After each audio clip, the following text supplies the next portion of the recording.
Okay. Are you going to edit in the first and then the transmutation of the wardrobe? No, I'm not going to. Okay. Hello and welcome to Modern Alchemy, episode number 4. We've been doing this for a month, Bersabeh. My goodness. I feel like I've just been free from a cage. Can I tell you something? Ooh. This is our second take because Bersabeh had to transmute her wardrobe. The first take, she had on a completely different top. And she is a woman. Okay, she is a woman. The top was a light blue, like his shirt. We do our best to match. And I wasn't feeling it. So she had to transmute it. That's not my color. I like darker colors. She had to put alchemical principles into play. That's right, I did. I remember I put this on and it was like, I'm free. I came out of a cage. So now, welcome to the inner sanctum of the Ray household. Over this last month, episode number 4 of Modern Alchemy. Over this last month, we've been doing our best to simplify and to break down into practical terms alchemy, which is really complicated.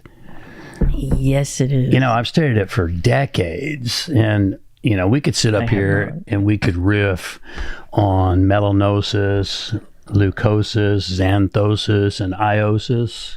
Go. What'd you say? I don't know what he's talking about. It's okay. That's why I'm here. One of us could riff on it. And I translate. Just so you know, we're not going to do that here because that's not the purpose in a quick podcast. But we do that in our deeper dive trainings and sessions.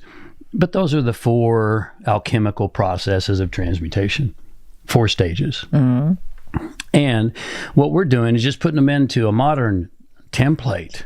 A practical use. Because who wants to talk about xanthosis and iosis and leucosis? I don't know. I've heard you talk about it, and I still don't get it. And you still don't want to talk about it. So anyway, moving right along, let's talk about today. What are we talking? Transmuting frustration into fulfillment. Oh, that's hard. Do you know it's not that hard actually? Because Gallup tells us that 72% of the people on the planet are frustrated, unhappy, and totally disengaged from their daily life and work. I'm sure. Is that more now? It's almost it. It's a good point. I haven't seen it since the 2020 debacle, but I would bet that it's probably even more so now. Sure. And so why is that? Because we are hardwired for fulfillment. We're hardwired to progress. Mm-hmm. Whether you're consciously aware of it or not, we want to progress. We want to feel like we're growing. We want to feel like we're contributing. We want to feel like we're learning and expanding. And so here's a premise. Progress equals fulfillment. It does.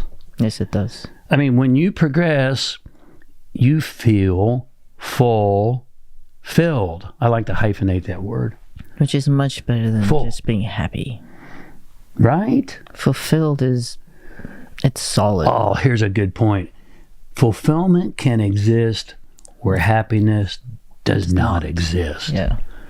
So true. You could be unhappy, but yet you could be fulfilled. Yeah.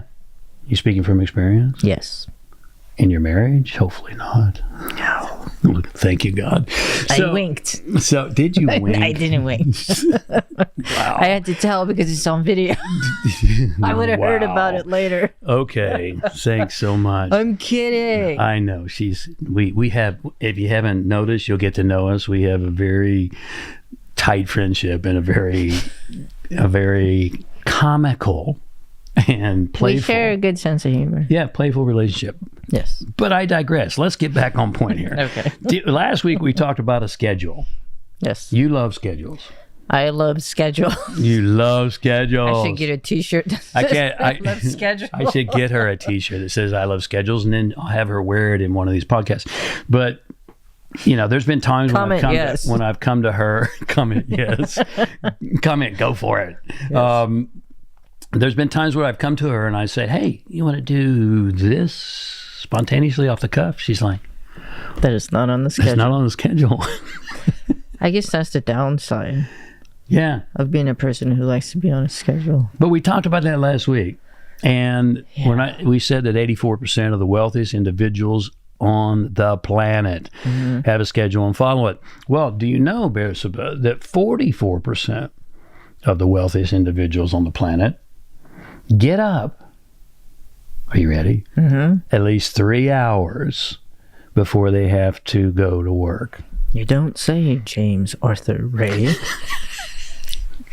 3 hours before they have to go to work. You know, I was talking to a gentleman recently in a coaching session, and I said, what time do you start work? He said 6. And I said, what time do you get up? He said 5:30. Oh. That's, yeah. Do you even brush your teeth? I don't think so. Do you take a shower? Do you take a shower? Do you eat breakfast? That's not much time. Do you have coffee and conversation with your wife? Well, that doesn't happen for sure. Probably not. Not in 30 minutes. Do you even change clothes? I don't know. But nonetheless. I don't think he's even put his world together before he gets how do you, because God knows it takes Bersabeh at least an hour to put her world together when she wakes up. I am okay. Yeah, I'm just not. Let's just face the fact. I'm not a morning person. No way. Yeah, and he is. He wakes up. He's like, "Hi, good morning." Hi, and I'm like, "Man, I don't even know where I am right now. Like, just give me like an hour. Just shh, be quiet." But you do get up early. You still get up early. Yes. Relative to the mass majority. What time do you get up? I get up at 5. At 5. She gets up at 5 a.m., which is pretty impressive. Pretty impressive. And so 44% get up at least 3 hours of the wealthiest individuals get up at least 3 hours before they have to get to work. It makes your life, we're talking about transmuting frustration into fulfillment. We said the premise is productivity equals fulfillment. So do you feel more productive, Bersabeh, when you get up early and get up? Oh, for sure. You feel better too. You feel better. You feel better. You get more things done. Yeah. And you get things done for yourself as well. Remember, we're not all about work here. No, we're talking about working out. Rey, you know, yeah, we're talking about relationship communication. We're talking about self-care. We're talking about working out. Working out. And date night, movie night, all that stuff. It's productivity. Yeah, we schedule all that. It's all productive. And it's so romantic. When you get up early, you find that you get so much more done. Now, let me just give you something to consider. What's the average work week? 40 hours per week. 40 hours a week. So the average work week is 40 hours a week. Do you know what 1 hour, let's say you get up, you make a decision today, right now, to get up 1 hour earlier starting tomorrow. And make that time productive. Now, again, that could be meditation. That's how I start my day. Meditation. It could be yoga. It could be working out. It could be relationship communication. Whatever it is you want to do. Something for you. We talked about that last week as well. That prime objective of taking care of you first. You get up 1 hour earlier, and you make that hour productive. Again, as broadly defined as we've talked about. Do you know what that does for you over the course of an entire year, Bersabeh? No, I don't. 1 hour productivity, additional per day. Tell me. Well, what's the average work week? 40 hours per week. It gives you 9 additional average work weeks over the next year. 9 40-hour weeks? 9 40-hour weeks. Man. That's pretty impressive. Yeah. When you look at it that way, it's...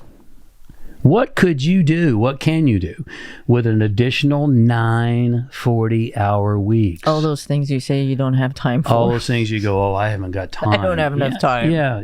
It's because you're not allocating your time. Yeah. This is Time Alchemy, which we're going to talk more about. We have been talking about. 9 40-hour weeks of pure productivity over the next year. You could get that college degree online. Oh, for sure. You could read. I don't know what you're studying. You could read a bunch of books.